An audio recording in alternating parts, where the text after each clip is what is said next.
एक बार फिर से डेब्यू करने वाले खिलाड़ी ने कहर ढा दिया। इंडिया इंग्लैंड टेस्ट सीरीज के 5वें मुकाबले में भारतीय टीम की ओर से 5वां डेब्यू हुआ था।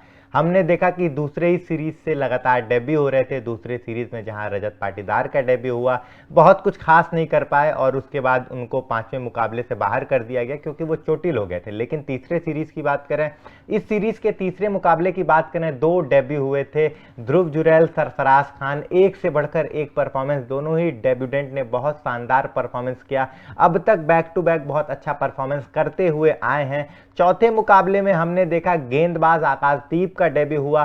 शानदार गेंदबाजी की, भारतीय टीम को स्टार्ट दिलाया, टॉप ऑर्डर को हिला डाला, 3 विकेट चटकाए। और अब 5वां मुकाबला ऋषभ, मतलब बेहद खुशी वाला मुकाबला रहा भारतीय टीम के लिए। बहुत अच्छा परफॉर्मेंस रहा और डेब्यू करते हुए देवदत्त ने बहुत शानदार बल्लेबाजी की, मतलब खुश कर दिया अपने बल्लेबाजी से आज सबको। बिल्कुल दिव्यांशु, जिस तरीके से ये सीरीज मैं कहूँगा डेब्यूटेंट्स के नाम रही है, यंगस्टर्स के नाम रही है। पहले जो है रजत पाटीदार का एकमात्र डेब्यू ऐसा रहा जो खास उनका प्रदर्शन नहीं रहा। लेकिन बात करें सरफराज खान की, उन्होंने अच्छा प्रदर्शन करके दिखाया। ध्रुव जुरैल का तो मैं कहूंगा कि कहीं ना कहीं जो बेस्ट मुझे अभी तक का जो उनकी परफॉर्मेंस रही है डेब्यू मैच में और उसके अगले जो चौथा मुकाबला रहा था उसमें भी उनकी जो वो 90 रन की पारी जो आई थी, कहीं ना कहीं बहुत ही क्रूशियल नॉक थी। उसके बाद वो शुभमन गिल के साथ 40-45 रन की उनकी वो वाली नॉक भी बहुत मैच्योर नॉक मुझे नजर आई थी। और अब जो है एक 5वां जो डेब्यू किया हुआ देवदत्त पडिक्कल का, और मुझे लगता है आते उन्होंने अपनी छाप छोड़ दी है कि क्यों उन पर इतनी नजरें बनी हुई थी, क्यों बाकी खिलाड़ियों से पहले उन्हें तवज्जो दी गई। वही देवदत्त पडिक्कल जिन पर एक बार आरोप लगने लगे थे कि ये एक ही सीजन का स्टार था आईपीएल का, लेकिन वापस उन्होंने वो अपना जो आवाज आ रही थी बाहर से हेटर्स की, उसको गलत प्रूफ करते हुए उन्होंने विजय हजारे ट्रॉफी में रन बनाए, फिर रणजी ट्रॉफी में अपने स्टेट के लिए रन बनाए, और अब जाकर जब मौका मिला टीम इंडिया में खेलने का, यहां पर भी आकर उन्होंने जो है अर्धशतक जड़ दिया। तो एक बार क्या रहा उनका स्कोर कार्ड आज के मैच में, उस पर भी चलिए नजर डालते हैं। तो देवदत्त पडिक्कल की अगर हम बात करें तो 103 गेंदों पर 65 रन की उन्होंने शानदार पारी खेली, जिसमें 10 चौके और 1 छक्का भी मौजूद था। 63.11 का उनका स्ट्राइक रेट था, मतलब बहुत ही शानदार पारी थी। हालांकि इस मैच में इतना प्रेशर नहीं था टीम इंडिया पे, लेकिन उस तरीके से देखा जाए जब उनकी बैटिंग आई तो कहीं ना कहीं 2 सेट बल्लेबाज थे, शुभमन गिल, रोहित शर्मा सेट हो गए थे, सेंचुरी मार के आए थे, और कहीं ना कहीं मतलब एक डेब्यूटेंट के लिए बहुत टेंशन वाली बात हो जाती है। हालांकि मैच सीरीज पहले इंडिया जीत चुकी है, लेकिन कहीं ना कहीं प्रेशर उन पर जरूर रहा होगा। दोनों सेंचुरियन अब लौट चुके हैं, दोबारा से पारी को शुरू करना है, संभालना है,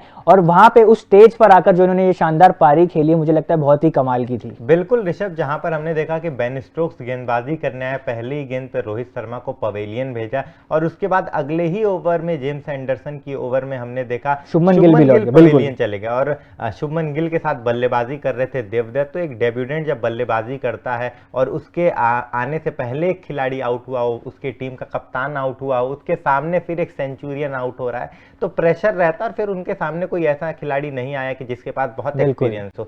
इसी मुकाबले में, इसी सीरीज में डेब्यू किया है सरफराज ने, उनके साथ खेल रहे थे, और दोनों ही खिलाड़ियों की जो साझेदारी थी बहुत मतलब कमाल की थी, और दोनों ही खिलाड़ी बहुत सूझबूझ के साथ खेल रहे थे। यहाँ दोनों ही खिलाड़ियों का लगभग 97 रन का पार्टनरशिप हुआ, बहुत शानदार। 132 गेंदों पर 97 रन की पार्टनरशिप थी, जिसमें देवदत्त पडिक्कल के 40 रन का योगदान और सरफराज खान का 56 रन का योगदान। और गेंदों पे नजर डालेंगे तो 72 और 60 और एक एक्स्ट्रा का जो रन उन्होंने मारा था। तो सरफराज खान ने भी एक जो है अच्छी पारी खेली है। दोनों ही यंगस्टर्स ने जो है अच्छी पार्टनरशिप बनाई है क्रूशियल स्टेज पे, जब दोनों सेंचुरियन लौट गए थे। 56 रन बनाए सरफराज खान ने 60 गेंदों में, 8 चौके और 1 छक्का लगाया।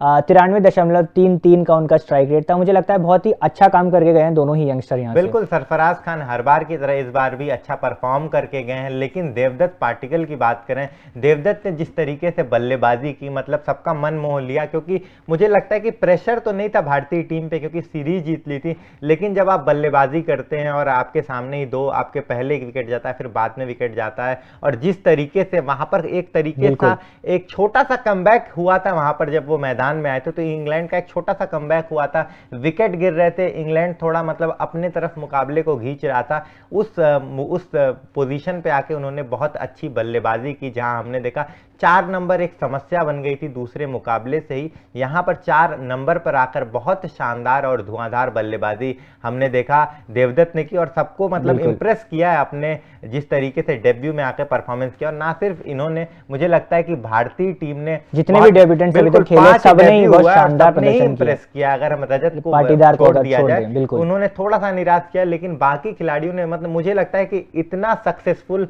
और इतना बड़ा डेब्यू कि एक ही सीरीज में 5 डेब्यू हो और सभी डेब्यू एक से बढ़कर एक, खासतौर पर बल्लेबाज 4 थे और 3 के 3 बल्लेबाजों ने मतलब अपनी छाप छोड़ दी। और जिस तरीके से आज हमने देखा देवदत्त की बल्लेबाजी मतलब काबिले तारीफ थी। बाकी देवदत्त के इस परफॉर्मेंस पे आपकी क्या राय है कमेंट बॉक्स में बताइए, और जाते जाते तूफान स्पोर्ट्स को लाइक करिए, शेयर करिए और सब्सक्राइब करिए।